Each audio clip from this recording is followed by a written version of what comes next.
ईश्वर का धन्यवाद हो। बीत गया हफ्ता कई लोगों के लिए शॉकिंग रहा है और आशीष का वसीला भी रहा है। सच्चाई ये है कि अंधकार की शक्ति जितनी भी काम करे उससे सामर्थी हमारा प्रभु है। हमारा प्रभु हमारी तब चिंता करता है जब हमारा दिमाग, हमारा दिल कुछ सोच भी नहीं पाता। उससे पहले वो हमारे लिए सब चीज़ों को ओके करके रखता है। वो हमारे अतीत में हमारे साथ था, वो हमारे वर्तमान में हमारे साथ है और हमारे भविष्य में भी उसका कंट्रोल है। जब आपने उसको अपना खुदा मान लिया है तो आपकी मुसीबतें, आपकी प्रॉब्लम्स उसकी हो गई। चरी का क्या होगा, कैसे देखभाल होगी, मैं विश्वास करता हूं कि हमारा खुदावन इसके लिए इसका खुदा है और सब चीज़ें बेहतर हो जाएंगी। और मैं विश्वास करता हूं कि जॉब छोड़ने की नौबत नहीं आएगी। मैं इस बात पर विश्वास करता हूं। God will make a way where seems there no way. हमारा खुदावन समंदरों के बीच से और नदियों के बीच से राह निकाल लेने वाला परमेश्वर है। जो दूसरों के लिए असंभव दिखता है वो हमारे लिए संभव है, क्योंकि असंभव को संभव करने वाला परमेश्वर हमारे साथ है।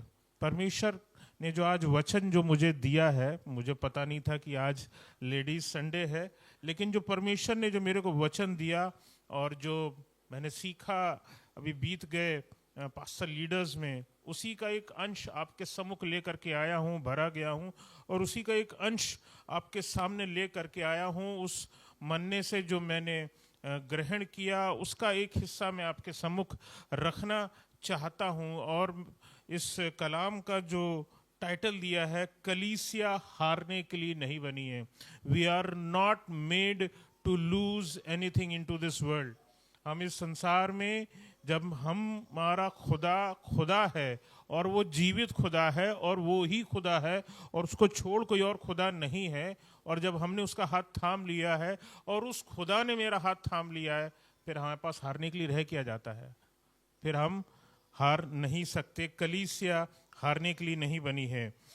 रोमियो 16 अध्याय उसकी 20वीं आयत में लिखा है शांति का परमेश्वर शैतान को तुम्हारे पांवों के नीचे, लिखा है तुम्हारे पांवों के नीचे शीघ्र कुचलवा देगा। फ्यूचर टेंस में है, ये भविष्य की चीज है, अभी हुई नहीं है। अभी शैतान हमको बहुत परेशान करता है, ठीक है ना। चेरी बिस्तर से गिर गई, लोगों की जॉब्स की प्रॉब्लम है, ये सब सोचने की बातें। ये कितनी बड़ी कष्ट और क्लेश छोटी छोटी अचानक से आ जाने वाली चीज़ें हो जाती हैं और लोग परेशान हो जाते हैं। कलीसिया के लोग परेशान हो जाते हैं कि क्या होगा, हम क्या करें। और खुदावंद हमारे लिए सब चीज़ों को मुमकिन करता है। और ये सब जिस अंधकार की शक्ति के द्वारा से होता है, लिखा है वो शैतान को तुम्हारे पांवों के नीचे शीघ्र कुचलवा देगा। ग्रीक में शीघ्र कुचलवा देने के लिए जो वर्ड यूज हुआ है, यूनानी भाषा में जो शब्द यूज हुआ है वो है सेंट्रिबो, और इसका मतलब होता है टुकड़ों में चूर कर देना। यानी कि भविष्य में वो वक्त आएगा जब शैतान को खुदावन इतना टुकड़े टुकड़े करके चूर चूर कर देगा, पूर्णतः पराजित कर देगा। हालांकि वो क्रूस पे पराजित हो चुका है, लेकिन उसके बाद उसके अंदर सामर्थ्य नहीं रह जाएगी। वो उसका अंत तो दोजक है ही है, ये बात निश्चित है। लेकिन ये भी निश्चित है कि उसके बाद फिर वो कभी इस लायक नहीं ठहरेगा कि खुदा और खुदा के लोगों को, खुदा की बनाए हुए चीज़ों को उसमें कोई भी गड़बड़ी डाले, उसमें कोई भी बाधा डाले। Your own power and strength में रिड्यूस। सच्चाई यही है कि हम मनुष्य हैं, मनुष्य की जो अपनी सामर्थ है, जो सोच है, काम करने का तौर तरीका है, ठीक है ना। सच्चाई यही है, we have our own power and strength, और उसी सामर्थ्य में रह करके हम चीज़ों को सोचते हैं। बट सच्चाई क्या है? But God is enough to lead you. परमेश्वर सामर्थी है आपको अपने जीवन में आगे बढ़ाने के लिए, आपके परिवार को आगे बढ़ाने के लिए और आपकी मिनिस्ट्री को भी आगे बढ़ाने के लिए भी आगे है। मेरे साथ बोले, God is enough for me, God is enough for me. मेरा परमेश्वर मेरे लिए काफी है। बोलिए मेरे साथ, मेरा परमेश्वर मेरे लिए काफी है। इस बात पर जिसको आपने अपने मुख से बोला है, इस बात पर यकीन भी रखें कि आपका परमेश्वर आपके लिए काफी है। गवाही तो थी मेरे पास, रैदर अभी है, लेकिन आज की तारीख में मैं उस गवाही को नहीं देना चाहता। वो बड़ी गवाही है और झटके वाली गवाही, समझिए ऐसी झटके वाली गवाही है और बड़ी गवाही है, लेकिन आने वाले समय में मैं दूंगा। आज के लिए, क्योंकि आज परमेश्वर का वचन रखा है, तो मैं परमेश्वर के वचन से आपको आशीष देना चाहूँगा। उस परमेश्वर ने, अब बाइबल में जब हम पढ़ते हैं तो उस परमेश्वर ने बहुत छोटे छोटे बच्चों को भी इस्तेमाल किया है। 13-14 साल के बच्चों को भी अपनी सेवा के लिए लिया है, और ये बात निश्चित है कि वो आपको भी इस्तेमाल करेगा। छोटे से छोटे बच्चे, ठीक है ना। प्रियांशु मेरे सामने, इसकी क्या उम्र रही है जब ये ड्रम बजाने लगा है, और मेरी क्या उम्र थी जब मैं वहां से उठ करके यहाँ पहुंचा हूँ। I was 30+। ये मुझसे आधी से भी कम उम्र में यहाँ पर पहुंच गया और खुदा की सेवा कर रहा है। खुदा पर भरोसा रखिए कि खुदावन अपनी आराधना के लिए, अपनी महिमा के लिए छोटों से छोटों को उठाता है, अपनी महिमा के लिए खड़ा करता है। अपने बच्चों को खुदा की सेवा में जितना हो सके आप लगाएं। इससे आपके बच्चे आशीषित होंगे, आपका परिवार आशीषित होगा। वो दूध पीते, बाइबल हमें यही सिखाती कि वो दूध पीते बच्चों के द्वारा भी अपनी महिमा करवाता है। बाइबल हमें ये सिखाती है। अगर बूढ़ा हो रहा शाऊल युद्ध के समय में तंबू में बैठा रहे, जब युद्ध होने वाला था, युद्ध हो रहा था, सामने गोलियत खड़ा था, ललकार रहा था और इजरायलियों का मजाक उड़ा रहा था कि कोई है तुम्हारी ओर से लड़ने के लिए कि तो आ जाओ, जो सबसे सामर्थी है उसको भेजो। मजाक उड़ा रहा था वो, खुदा का मजाक उड़ा रहा था, खुदा की कौम का मजाक उड़ा रहा था। और एक बूढ़ा राजा शाऊल, जो राजा था जिसने अपने जीवन में युद्ध लड़े थे, वो अपने तंबू में बैठा था। अरे बुढ़ापा आ गया क्या है, अगर खुदावन आपकी ओर है, ये निश्चित है कि आपको जीत मिलेगी। लेकिन समस्त इजरायली और उनका राजा भी, यानी कि शाऊल भी थर थर कांप रहा था कि अरे इतना बड़ा लईम शहीम आदमी है, इतना बड़ा व्यक्ति है, मैं ये कैसे संभव है, हाउ इज इट पॉसिबल कि हम इतने बड़े शख्स को, जो 9 फुटा गोलियत है, उसको हम कैसे हरा सकते हैं, हाउ इज दैट पॉसिबल, ये संभव कैसे है। तब परमेश्वर ने एक 16-17 साल के दाऊद को खड़ा किया था और युद्ध को जिता करके दिखाया था कि युद्ध इस बात से नहीं जीता जाता कि तुम्हारी उम्र कितनी है, युद्ध इस बात से नहीं जीता जाता कि तुम्हारे अंदर युद्ध कौशल कितना अच्छा है, तुम्हें तलवार चलानी आती है कि नहीं आती है, तुम्हें भाला संभालना आता है कि नहीं आता, तुम्हें भाला चलाना आता है कि नहीं आता है, तुम टोप और झिल्लम पहन सकते हो कि नहीं पहन सकते हो, इससे कोई फर्क नहीं पड़ता। रैदर जब ये सब उसको दिया गया, उसने उतार फेंका। जब उसको सब पहनाया गया, झिल्लम विलम टोप वोप सब पहनाया गया, उसने उतार फेंका। जब उसको तलवार उसको सौंपी गई, उनने कहा भैया ये बहुत भारी है, ये मेरे संभव की नहीं कि मैं इस तलवार को उठा सकूं। वो उस तलवार को जो वो लोग उठाते होंगे युद्ध में जाने के लिए, उसको उठाने के लिए उसने अपने आप को सक्षम नहीं पाया। खुदावन ने उसको ऑलरेडी एक हथियार दे रखा था गोफन का, खुदावन ने उसको उसी से विजय दिलाई। आपका दिया हुआ हथियार, हम में से हर एक जो यहाँ बैठे हैं, सबको खुदावन ने एक हथियार दे रखा है, आराधना और स्तुति का। आप उससे शैतान को प्रतिदिन हरा सकते हैं। ये हमारा सबसे बड़ा हथियार है। कुछ भी हो जाए, आप खुदावन की स्तुति करना शुरू किए। जिस गवाही का वर्णन भैया भी कर रहे थे, उधर जो हम लोग गए थे मिडवे पे, वहाँ पे जिसका जिक्र कर रहे थे, तब बिशप साहब ने एक उत्तर, उसके बाद में उन्होंने एक चीज़ बोली थी बिशप साहब ने, कि जो सबसे अच्छा डॉक्टर है, जो डॉक्टरों का डॉक्टर है, जो सबसे अच्छा डॉक्टर है, उसके पास जाओ और वो सब कुछ ठीक कर देगा। और ये मतलब खुद उसकी, उन्होंने अपनी गवाही में बोला कि उन्होंने अपनी बेटी को उसी जगह खेलते हुए बड़े सुकून से पाया है। जब हम अपने बच्चों को अपने खुदावन के हाथ में छोड़ देते हैं, it is his matter now, वो हमारा मैटर नहीं रह गया। इस बात पर भरोसा रखिए कि आपका खुदावंद जो है वो आपके बच्चों को खड़ा कर रहा है और उनको तालीम दे रहा है अपने तौर तरीके से। आप अपने तरीके से अपने तौर तरीके से तालीम दे रहे हैं और खुदावन अपने तरीके से तालीम दे रहा है। दाऊद ये जानता था कि युद्ध के विजय के लिए युद्ध कौशल की आवश्यकता नहीं है। ही न्यू दैट युद्ध जो है वो युद्ध कौशल से नहीं जीता जा सकता। इट्स नॉट पॉसिबल, ये ज़रूरी नहीं है। और उसने इस चीज़ को वो जानता था कि वो पर व्यक्ति जो सामने खड़ा है, जो बहुत बड़ा दिखाई देता है, वो परमेश्वर को ठट्टों में उड़ा रहा है। आप क्या करेंगे जो आपका परमेश्वर को ठट्टे में उड़ाए? उसका दिल कर रहा था कि उसका मुंह तोड़ दे। वो उससे हाइट में बहुत बड़ा था, ठीक है ना, उससे बहुत बड़ा था हाइट में, उससे उम्र में भी बहुत बड़ा होगा, उससे हाइट में भी बहुत बड़ा होगा, उससे स्ट्रेंथ में भी यानी ताकत में भी उससे बहुत ज़्यादा होगा। लेकिन दाऊद फिर भी जीता। ज़रूरी नहीं है कि आपके पास दुनिया की ये चीज़ें हों और जो है अब वो लोग जीतने पाएं, लेकिन आप एक छोटी सी चीज़ से, विश्वास से, परमेश्वर का नाम ले करके चीज़ों को करेंगे, आपके लिए चीज़ें अच्छी हो जाएंगी।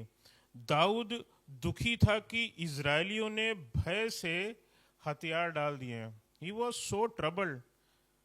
जिसका परमेश्वर सेनाओं का परमेश्वर है, जो परमेश्वर उनके सामने सामने चलता है, कैसे सोच भी लिया उन्होंने कि वो खुदा जो है उनको छोड़ करके रख देगा? Is it possible? क्या ये संभव है कि वो खुदा जो उनके साथ बने रहता है उनको छोड़ देगा? Is it so? क्या ये ऐसा हो जाएगा? सच्चाई यही है कि परमेश्वर विश्वास पर आधारित मनुष्य को जयवंत करता है। अगर विश्वास रखोगे तो निश्चय रूप से ये बात डन है कि आपके जीवन में जो है वो विजय आ करके रहेगी। परमेश्वर चाहते हैं कि तुम संसार और उसकी चीज़ों और परिस्थितियों पर निर्भर मत हो, ठीक है ना। अभी हम प्रॉब्लम्स हम सुन रहे थे, लेकिन जब हम इन प्रॉब्लम्स में अपने खुदा को अपना साथी बना लेते हैं, गॉड विल मेक अ वे। ये बात मुझे विश्वास है, खुदावन जो है वो इसका चेरी के लिए एक अच्छा एक निश्चित रूप से कोई रास्ता निकालेगा, मुझे विश्वास है। मत सोचो कि जब ज़्यादा पैसा होगा तब चीज़ें हो सकती हैं। मत सोचिए कि आप बुद्धिमान नहीं हैं और इसलिए वो चीज़ें नहीं हो पा रही हैं। बिना बुद्धिमान हुए भी परमेश्वर ने उन लोगों को अपनी महिमा के लिए चुना है जिनको संसार अदरवाइज में लेता था। दाऊद अपने परिवार में सबसे छोटा था और सब उसका मजाक उड़ाते थे, सब उसका मजाक उड़ाते थे, ठीक है ना। जब वो लोगों के बीच में जाता था तो उसको ठट्टों में उड़ा दिया जाता था, उसको अदरवाइज में लिया जाता था। सच्चाई यही है कि हम इस बात को जान लें कि आप मसीह में आपकी पहचान क्या है। अगर ये आपने अपने जीवन में नहीं पहचाना है कि मसीह में आपकी पहचान क्या है, तो ये बात निश्चित है कि you are a lost person, आप एक खोए हुए व्यक्ति हैं। और अगर आपने खुदा को अपना जीवन का आधार बनाया है तो परिस्थिति कैसी भी क्यों ना हो, खुदावन उसको यू टर्न करने की सामर्थ्य रखता है। मत सोचिए कि अधिक लोग होंगे तभी कोई चीज़ हो सकती है। मत सोचिए कि जैसे जॉब के लिए अगर हम देखें, जैसे कि शीबा ने ये सोचा था कि वहाँ कैसे जॉब लगेगी, लेकिन खुदा ने उस चीज़ को मुमकिन किया। कैसे मुमकिन किया? क्वालिफिकेशंस इनसे अच्छी नहीं रही होंगी, लेकिन खुदावन ने इनको ही चुना है।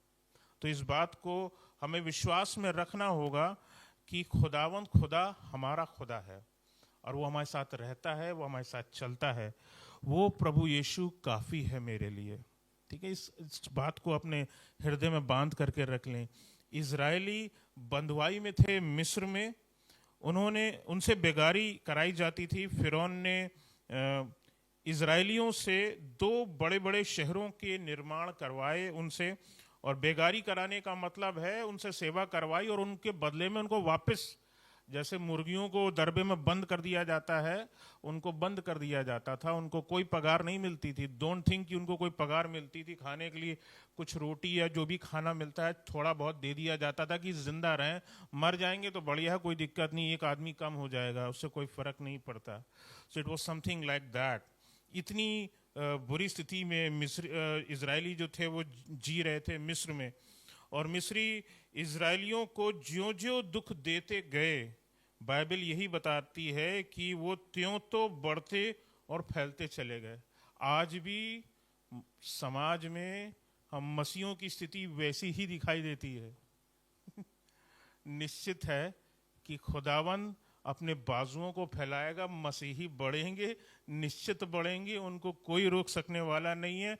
ऐसा कोई पैदा नहीं हुआ कि खुदावंद के नाम को दबा सके, उसको ख़त्म कर सके। खुदावंद का नाम तो लोगों में लिया जाता रहा है और आगे भी लिया जाता रहेगा, और हर एक बाइबल यही बताती है कि हर एक घुटना झुकेगा और हर एक ज़बान अंगीकार करेगी कि यीशु ही प्रभु है। इस बात पर विश्वास रखिए। खुदा जब आपको बढ़ाएगा तब शत्रु घबरा जाता है। यही प्रॉब्लम तो मिस्र में थी।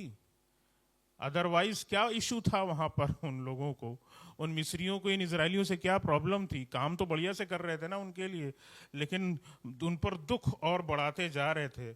और वो जिस प्रकार से खुदावन ये देख रहा था कि इनको ये दुख और देते जा रहे हैं, तो परमेश्वर ने उनको इतना बढ़ाया, उनकी सामर्थ को इतना बढ़ाया कि उसके बाद वो फिर उनके हाथों में नहीं रहने पाए। फिरौन ने और दुख दिया और कठिन सेवा भी कराई। बाइबल बताती है एक्सोडस में, यानी कि निर्गमन की, मैं पढ़वाऊंगा नहीं लेकिन खुद ही पढ़ देता हूं तो ज़्यादा बेहतर है। और उसके पहले अध्याय में जिक्र आता है 15वीं और 16वीं आयत में, 2 स्त्रियों को चुना वहाँ के फिरौन ने, इजरायलियों को ही चुना। मतलब खुदा भी कई ऐसे चीज़ों को करता है कि आपके विरोधी भी आपके फेवर में काम करते हुए ऐसा लगते हैं। शिप्रा और पुआ नाम की 2 स्त्रियों को खड़ा किया, किसी मिस्री स्त्री को खड़ा नहीं किया। उन्होंने कहा 2 धाइयों को खड़ा किया जो कि यहूदी थी, जो कि इब्रानी थी, उन्हीं को खड़ा किया कि जब तुम्हारे घर में बच्चे पैदा होंगे तुम्हें ये काम करना है कि तुम्हें जो स्त्रियां होंगी, जो लड़कियां पैदा होंगी उनको तो छोड़ देना, जो लड़के पैदा होंगे उनको तुम मार डालना। ये उनसे बोला जा रहा है कि तुम खत्म कर देना। इसमें लिखा है, उसमें साफ लिखा हुआ, आयत में लिखा हुआ है कि शिप्रा और पुआ नाम की 2 इब्री धाइयों को मिस्र के राजा ने आज्ञा दी कि जब तुम इब्री स्त्रियों को बच्चा उत्पन्न होने के समय बेटा हो तो उसे मार डालना, और बेटी हो तो जीवित रहने देना। परंतु वो धाइयाँ जो थीं परमेश्वर का इतना भय मानने वाली लेडीज थीं कि वो उन्होंने जो है राजा की आज्ञा नहीं मानी, उन्होंने परमेश्वर की आज्ञा मानी। और जब वो किसी की जाति और लड़का पैदा होता तो वो छोड़ देती उनको, उनका ठीक है होने दो, खुदावन ने अगर जैसा रखा है तो रखा है, बच जाएगा तो बच जाएगा, नहीं है तो आगे देखा जाएगा। और जब राजा ने बाद में पूछा कि तुम क्यों छोड़ देती हो, मतलब ये भी देखिए, ये कि सीधे सजा नहीं दी, मतलब एक आप इस चीज को समझिए, पता नहीं आपके दिमाग में ये बात आएगी कि नहीं आएगी, इस बात को सोचिए। उसके सामने, उस फिरौन के सामने दिखाई दे रहा रिजल्ट, फिर भी तुम पूछ रहे हो उससे कि तुम ये काम क्यों करती हो। अपने लोगों को बचा, अरे भैया वो अपनी कौम के लोगों को नहीं बचाएंगे तो किसकी बचाएंगे? क्या तुम्हारे कौम के लोगों को बचाएंगे? वो अपने लोगों को बचा रहे हैं, खुदा के लोगों को बचा रहे हैं। तो ये सोचने की बात है। और राजा ने पूछा कि लड़कों को जीवित क्यों छोड़ देती हो? तो धाइयों ने उत्तर दिया, इब्री स्त्रियां जो हैं वो मिस्री स्त्रियों के समान नहीं हैं, वैसी फुर्तीली हैं कि धाइयों के पहुंचने से पहले ही उनको बच्चा उत्पन्न हो जाता है। ये उन्होंने एक जो है उत्तर उनके सामने इस चीज को लेकर के रख दिया। मैं आपको बताना चाहता हूं कि परमेश्वर जो है वो सामर्थी परमेश्वर है, अपने तरीके से काम करता है। Everything works according to the plan of God if you follow him. अगर आप उसके पीछे चलते हैं तो खुदावंद के प्लान्स आपके लिए काम करके रहेंगे। आप हारने के लिए नहीं बने हैं। You are not made to lose the battle of life, your spiritual battle, आपका आत्मिक युद्ध, आपका जीवन का युद्ध। जीवन में जो सम्मान आपको मिलना चाहिए खुदावंद वो आपको दे करके रहेगा। खुदावंद आपको उन स्थानों में, उन ऊंचे उम्दा स्थानों में बैठा लेगा जहाँ के आप योग्य हैं। परमेश्वर आपको उसके लिए तैयार रखेगा, तो वो सब चीज़ें आपको खुदावंद आपको देगा। इज़राइलियों की आशा जो थी वो उस समय जन्म लेने वाली थी, यानी कि मूसा, वो क्योंकि उसी की राह देख रहे थे, परमेश्वर से प्रार्थना कर रहे थे। और मैं बताना चाहता हूँ कि फिरौन ने सारे मिस्रियों को उसके बाद में जब उन्होंने देखा कि ये दो धाइयाँ तो मान नहीं रही हैं, तो उसके बाद उन्होंने सारे जितने मिस्री थे उसने सारे मिस्रियों को आज्ञा दी कि तुम जहाँ कहीं जाओ, और अगर कहीं किसी इब्री के घर में तुम नया बच्चा पैदा होते हुए देखते हो और अगर वो जन्माने जाते हो तो देख लेना, अगर लड़का हो तो मार डालना अपना, और इस तरह से करना। नील नदी में, सॉरी नील लिखा है, तुम उनको जो है नील नदी में फेंक देना, ऐसा उसमें दे रखा है। और ऐसे ही एक इब्री लेवी घराने का दंपत्ति था जिसके घर में एक बच्चा पैदा हुआ जो आगे चल करके मूसा बना। 3 महीने तक माँ उसको छिपा करके रखी रही, क्योंकि माँ थी, 9 महीने कोख में रखा, पैदा किया, सिर पे मौत नाच रही है, हम मारे जाएंगे, क्या ये बच्चा भी मारा जाएगा? दिल में एक माँ से बेहतर और कौन जान सकता है, ठीक है ना। जैसे कि अभी हम सुन ही रहे थे, बच्चों से की वजह से माँ बाप बिल्कुल अंदर तक हिल जाते हैं। वो माँ भी हिल गई होगी, मैं कैसे वो स्थिति को मैनेज करूं। 3 महीने तक तो मैंने इस बच्चे की आवाज़ को दबा करके रखा है, छुपा करके रखा है, इसको लोगों के सामने आने नहीं दिया है। उसने, मैं बताना चाहता हूं कि शायद उसने इब्री स्त्रियों से भी, इब्री परिवारों से भी अपने उस बच्चे को छिपा करके रखा होगा। कहो कोई चुगली कर दे, अरे नहीं मेरा बच्चा तो मारा गया, इसके घर का बच्चा क्यों जिंदा रहे। उसने इब्रियों से भी उसको छिपाया होगा। सोचने की बात ये, उसने अपनों से छिपाया होगा, अपने जो भी और आस पड़ोस में रहते होंगे उनसे सब छिपाया होगा। 3 महीने तक छुपा करके रखा, और जब और अधिक उसको छुपा ना सकी तो सरकंडे की टोकरी में रख करके उसको नील नदी में छोड़ दिया। और ऐसे ही छोड़ नहीं दिया, उसके पीछे जो है एक बच्ची गई थी, एक छोटी सी बच्ची गई थी उसके पीछे कि मेरा भाई कहाँ जा रहा है, मैं उस पर नज़र रखूंगी। और खुदा के प्लान्स देखिए, खुदावन लोगों के, वो मरियम नाम है, मूसा की जो बहन है उसका नाम मरियम है, और वो किस प्रकार से खुदा उसको देखती रही, नज़र करती रही कि ये कहाँ जा रही है टोकरी में, अपने भाई पर नज़र रखूँ, ये कहाँ जाता है, क्योंकि नील नदी मगरमच्छों का है, कहो क्या पता उससे मगरमच्छ ही निगल ले उसको, ठीक है। और बहुत बड़ी नदी है और बहुत गहरी नदी भी है, और वहाँ पर मगरमच्छ बहुत पैदा। देखने के लिए वो डरी नहीं, वो पीछे पीछे चलती चली गई नदी में उतर के कि ये कहाँ जा रही है टोकरी, और सरकंडे की टोकरी कहाँ जा रही है। मैं बताना चाहता हूँ कि God has a plan for you, nothing will go a waste. अगर परमेश्वर ने आपके लिए योजना बना रखी है तो वो बर्बाद नहीं जाएगी, आप हारेंगे नहीं, वो योजना बर्बाद नहीं होगी। बालक की जो बहन थी यानी कि मरियम दूर खड़े होकर देखती रही कि इसका क्या हाल होने वाला है। और मतलब टाइमिंग देखिए, खुदावन की टाइमिंग कितनी बढ़िया होती है कि इधर माँ ने जो है उस बच्चे को बहाने का ऑर्डर दे दिया है, और परमेश्वर ने उधर फिरौन की बेटी को बोल दिया, बेटा तू बहुत गंदी लग रही है, एक काम कर, तू जा करके नहा करके आ।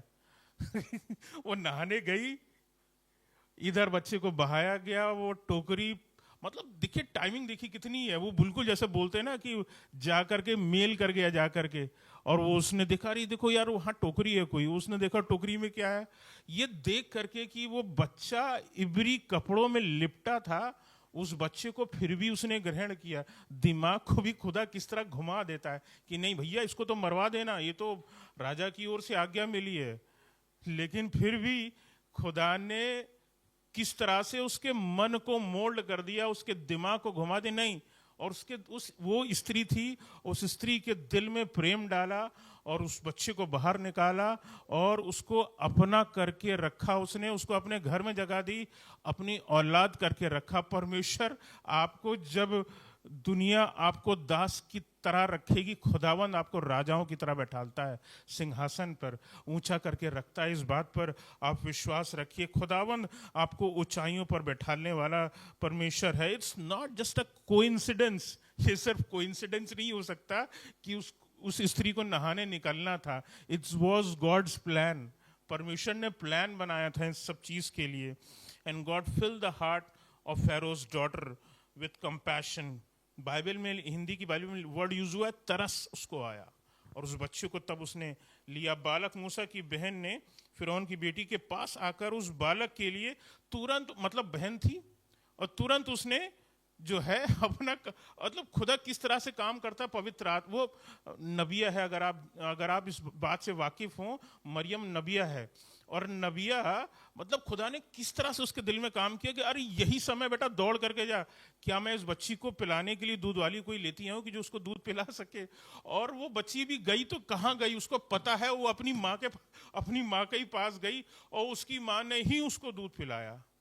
परमेश्वर ने उस ममता को दूर होने नहीं दिया। When you believe God, जब आप खुदा पर यकीन रखते हैं, असंभव चीजें आपके लिए हो जाती हैं। बालक पिलाने के लिए धाई उपलब्ध कराने के लिए जब कहा गया तो ये उपलब्ध हुआ। और सजेशन देखिए, ये सजेशन था, और सजेशन भी मतलब उस फिरौन की बेटी ने जो है अपने साथ की और दासियां रही होंगी, उसकी नहीं सुनी थी। सुनी भी तो किसकी सुनी थी?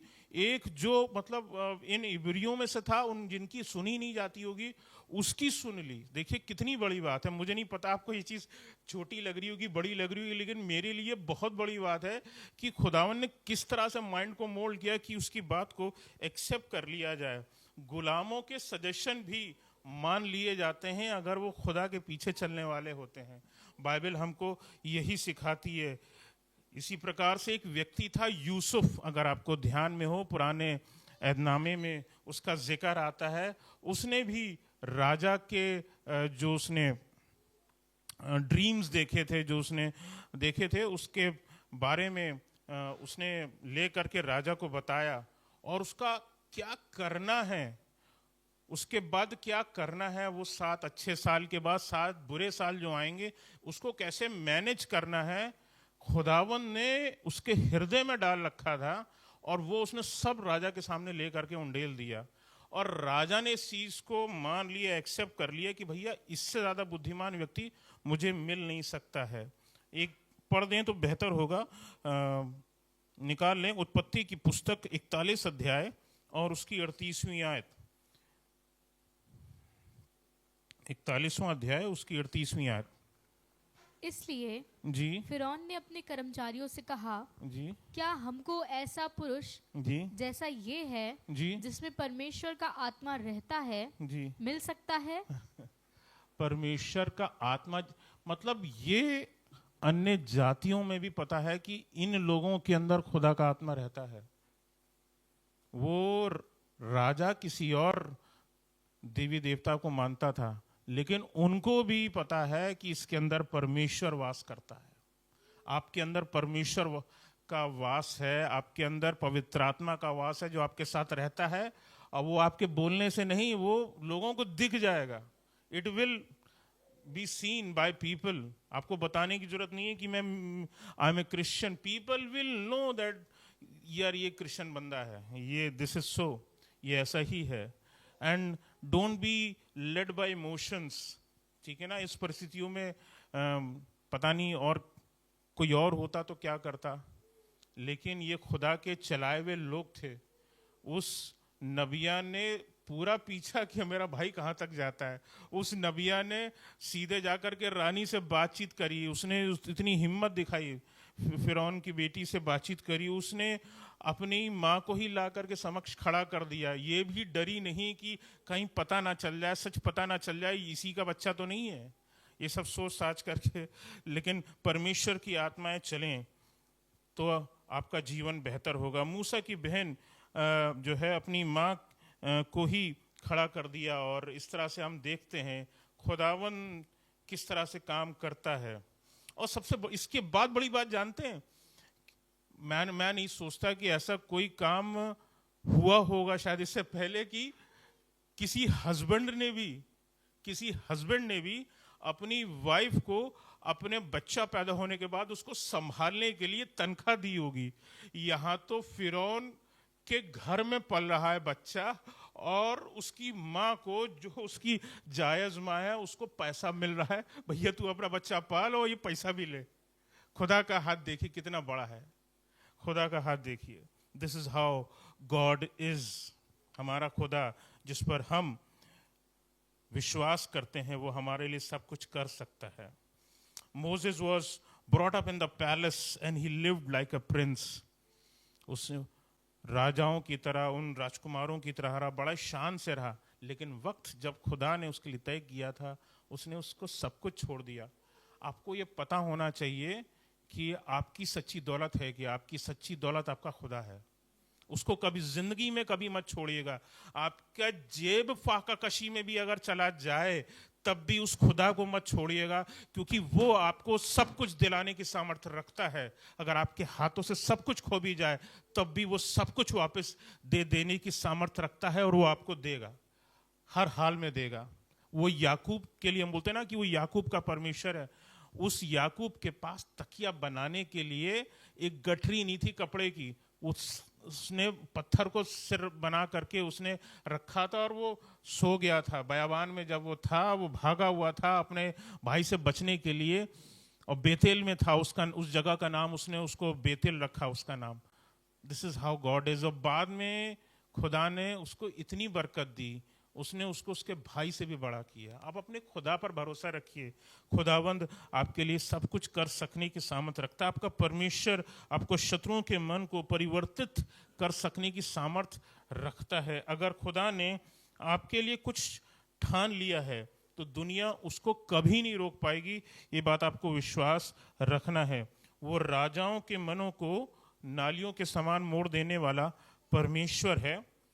यशाया की पुस्तक उसका 14वां अध्याय और उसकी 27वीं आयत में एक बात बहुत अच्छी लिखी है, और यहाँ लिखा हुआ है, क्योंकि सेनाओं के यहोवा ने युक्ति की है और कौन उसको टाल सकता है।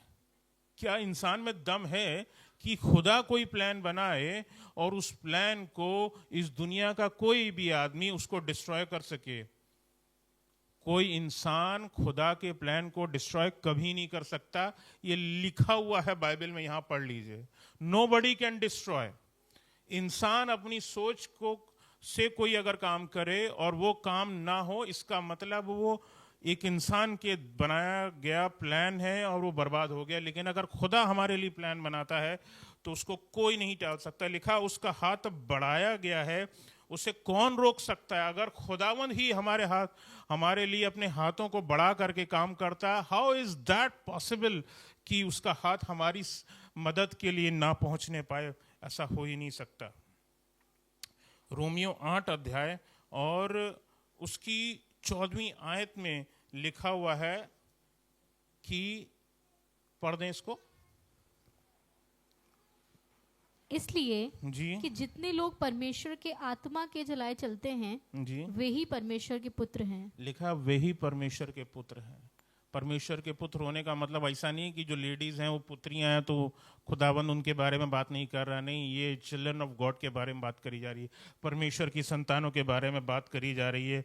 जितने परमेश्वर के आत्मा के चलाए हुए चलते हैं वो सब परमेश्वर की संतान ठहरते हैं। परमेश्वर के वचन में लिखा हुआ है। मूसा की बहन भी परमेश्वर के आत्मा चलाए हुए चलती थी। यूसुफ भी परमेश्वर की आत्मा के चलाए हुए चलता था। जो परमेश्वर के संतान हैं वो परमेश्वर के आत्मा के चलाए हुए चलते हैं। हमें भी वैसे ही चलना चाहिए। If your plan is according to God's plan, your plan will surely succeed. अगर आपके प्लान में खुदा शामिल है, शामिल किया नहीं गया है, खुदावंद खुद शामिल है उसमें, ऐसा हो नहीं सकता कि आपका प्लान डिस्ट्रॉय हो जाए। बाइबल का एक और किरदार है जिसका नाम डेविड है, दाऊद है, और जिसने गोलियत को मारा था और उसके शत्रु भी उसको खत्म कर देना चाहते थे, और उसने एक बार जो है पागलों की एक्टिंग करी, अपने शत्रुओं के सामने पागलों की एक्टिंग करी और मतलब एक्टिंग कितनी जबरदस्त देखिए कि जो है खुदावंद ने मतलब इस तरह से शत्रुओं को भी भ्रम में डाल दिया, अरे यार ये पागल हो गया, अब पागल को मारने की क्या जरूरत है यार, इसको इससे झगड़ने का कोई फायदा नहीं है, इसको मारने का कोई फायदा नहीं है, इसको छोड़ दो, इसको ये अपनी मौत खुद ही मरेगा ये। एंड इट वर्कड, वो काम कर गया। खुदावंद के तरीके काम करने के, वो अपने लोगों को बचाने के किस तरह से काम करता है। परमेश्वर ने आपको चुना है, वो आपको उठाएगा भी, इस बात पर आप यकीन रखें। All your plans will prosper if your plan matches with God's plan. आपका हर एक कदम जिंदगी में उठाया हुआ, आपका हर एक निर्णय सफल होगा अगर वो खुदा के निर्णय से, खुदावंद के प्लान से मेल खाता है, तो वो निश्चित है कि वो सफल होकर के रहेगा। गॉड लव्स यू, पहली बात, and he will deliver you from all the troubles. परमेश्वर ने उन 400 साल की गुलामी के बाद जो है इजराइलियों को वहां से बाहर निकाला। दाऊद भागता भागता फिरा शाऊल से, परमेश्वर ने दाऊद को बचाया। किससे? शाऊल से। शाऊल कौन था? उसके आगे एक टर्मिनोलॉजी लगा लीजिए, किंग। जब पूरे राज्य का जो सबसे बड़ा आदमी तुम्हारे विरुद्ध खड़ा हो और परमेश्वर आपकी ओर खड़ा हो, तो मजाल है कि राजा भी तुम्हारे विरुद्ध में खड़े होकर के तुम्हारी जान ले लेगा क्या? जिसके पास पूरी फौज खड़ी हो, वो क्या जान नहीं ले सकता? परमेश्वर ने फिर भी दाऊद को बचाया। परमेश्वर हमारा जीवता परमेश्वर है। God loves you and he will deliver you. वो आपको छुटकारा दिलाएगा आपके हर एक कष्ट से, आपको हर एक तकलीफ से। God will lift you up like Joseph and your suggestions will be taken. परमेश्वर आपको उठाएगा यूसुफ की तरह, और आपके सजेशन जो आप समाज में देते हैं उसको एक्सेप्ट किया जाएगा। और आगे लिखा हुआ है, suggestion and your suggestions will be taken into acceptance. मैंने एक शब्द लिखा था, उसको काट करके एक्सेप्टेंस लिखा। मैंने लिखा था कंसिडरेशन, फिर मैंने उसको कंसिडरेशन को काट दिया। परमेश्वर की आत्मा ने, नहीं बेटा कंसिडरेशन नहीं है, एक्सेप्टेंस है। कंसिडरेशन का मतलब है दो लोगों ने और कुछ बात बोली, उसके बाद तुम्हारी बात मानी गई। नहीं, खुदावंद आपको एक ऐसे स्थान पर रखेगा जहां आप ही की बात सीधी माने। यार इससे बुद्धिमान व्यक्ति कोई हो ही नहीं सकता, मुझे इसी की बात माननी चाहिए। खुदावंद आपको ऐसा बनाएगा, ऐसी जगह रखेगा, खुदावंद आपको ऐसी इज्जत देगा। दो आखिरी आयतें पढ़वा करके खत्म करना चाहूंगा। निकाल लें भजन संहिता 20, उसकी 6 और 7वीं आयत पढ़ दें मेरे सामने। भजन संहिता 20, Psalms 20 verses 6 and 7।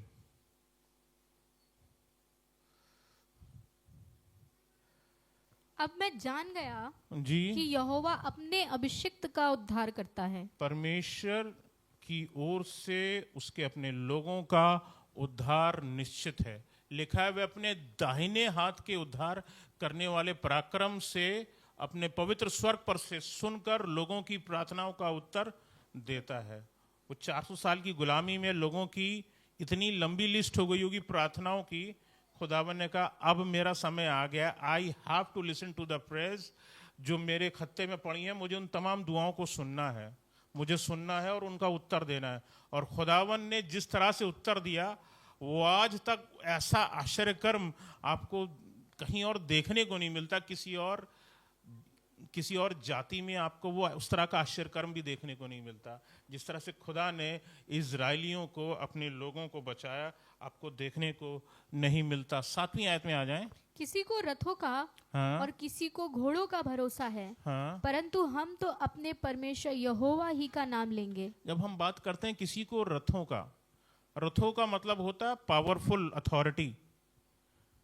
वो राजा ही क्यों ना हो, और चाहे तो घोड़ों का भरोसा। अब घोड़ों का क्या मतलब है? Again a powerful person. चाहे कोई सामर्थी या शक्तिशाली कितना भी बड़ा व्यक्ति क्यों ना हो, कोई फर्क नहीं पड़ता। हम तो परमेश्वर यहोवा ही का नाम लेंगे, उसी पर भरोसा करेंगे, उसी के अनुसार अपने जीवन को गुजारेंगे, और परमेश्वर हमको आशीष देकर करेगा। एक आखिरी याद पढ़वा करके खत्म करता हूं। भजन संहिता 105 खोल लें। भजन संहिता 105, साम 105, और इसकी 14वीं और 15वीं आयत पढ़ दें। परंतु उसने किसी मनुष्य को हाँ। उन पर अंधेर करने ना दिया। हाँ और वो राजाओं को उनके निमित्त ये धमकी देता था, हाँ। मेरे अभिषिक्तों को मत छुओ और ना मेरे नबियों की हानि करो। एक कदम पीछे 14वें पे हो लें जरा, मैं इसको थोड़ा ध्यान दिलवाना चाहता हूँ। यहाँ लिखा हुआ है, परंतु उसने यानी परमेश्वर ने किसी मनुष्य को अपने लोगों पर अंधेर करने ना दिया। लिखा है वे राजाओं को उनके निमित्त ये धमकी देता था, यानी कि खुदावंद भी धमकी देता है विरोधियों को, ये मेरे लोग हैं, इनको छूना नहीं तुम, नहीं तो तुम्हारा हाल क्या करूंगा तुम्हें पता नहीं है। और हुआ क्या इसके बाद, आगे इसके आगे पढ़ दें सर, इसको कर दें। वो राजाओं को उनके निमित्त ये धमकी देता था, जी मेरे अभिषिक्तों को मत छुओ हाँ। और ना मेरे नबियों की हानि करो। ये सबक है आज तक खुदावन के किसी दास के लिए, खुदावन के किसी नबी के लिए, किसी एनॉइंटेड पर्सन के लिए, उसके विरुद्ध कभी मत खड़े होइएगा। आप प्रार्थना में अपनी एप्लीकेशन डाल दीजिएगा, और आपको कोई प्रॉब्लम हो उठा करके एप्लीकेशन खुदा के हाथ में डाल दीजिएगा, नहीं तो पता नहीं कौन कौन सी मुसीबतें साथ में चली आएंगी। इस चीज़ को तो मैं बोलना चाहूँगा कि ये वचन में लिखा है, और कईयों ने शायद इस चीज़ को अपने जीवन में महसूस भी किया हो, क्योंकि हर एक परमेश्वर का दास और सेवक दुगने आदर के योग्य है परमेश्वर के वचन के अनुसार। और परमेश्वर ने आपको जीतने के लिए ही रखा है। You are made for to lead a victorious life. आप एक जयवंत जीवन के लिए चुने गए हैं, बनाए गए हैं, रखे गए हैं। खुदावन ने आपको किसी दास्ता के तहत नहीं रखा कि मैं तुमको उसी स्थिति में डाल दिया तुम वहीं बने रहो। नहीं, God hasn't made for you for that. परमेश्वर ने आपको उस चीज़ों के लिए नहीं रखा है। Praise the Lord.